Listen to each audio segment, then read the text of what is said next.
Kasama sa all-star lineup ng Team Ballypure Purest Water Defenders ang dalawa sa pinakamahusay pagdating sa depensa. Hi, I'm Denise Lazaro from Team Ballypure Water Defenders.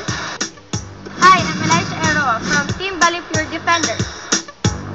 Ang talented libero from Baste, handang ipakita ang kanyang husay sa backcourt. Sa amin po manggagaling yung play.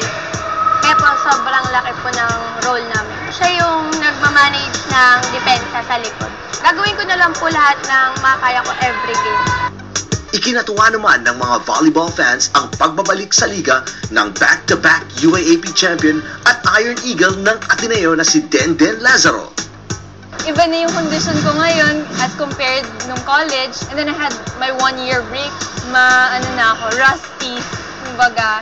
And I think matagal-tagal pa before I can get back in condition. So, sana makatulong yung training namin as a team. Kaya naman tiwala ang Team Ballypure sa mas pinalakas na depensa hatid ng kanilang pagsasani puwersa. Nabor, tinangat. Si Paran Blast ito lalo. Damin po lahat ng gagaling ng para po makapag-play ng maayos. The libero position is very important kasi yun yung #1 defender mo sa team. And everything starts with defense. How can you set up a good play without your defense, your first ball, diba? But hindi naman libero lang yung tatrabaho sa depensa. Lahat ng nasa loob kailangan tumabaho. It's just, you have to play your role. Gagawin ko yung best ko at papatunayan ko din po na kaya kong makatulong sa team. Ini-expect nila sa akin na I'll do my best to get back in condition para makatulong ako sa team. Siyempre, I'm part of a team na packed with a lot of good players. I expect myself na rin to step up to the plate. Nagagat si Valdez. Ito si Paran. Lazaro. Soltones. Sarang Candel!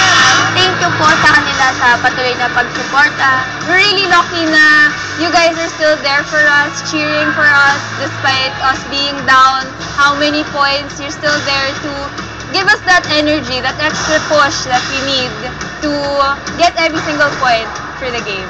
Honest, tingnan mo kung paano inabangan yung bola.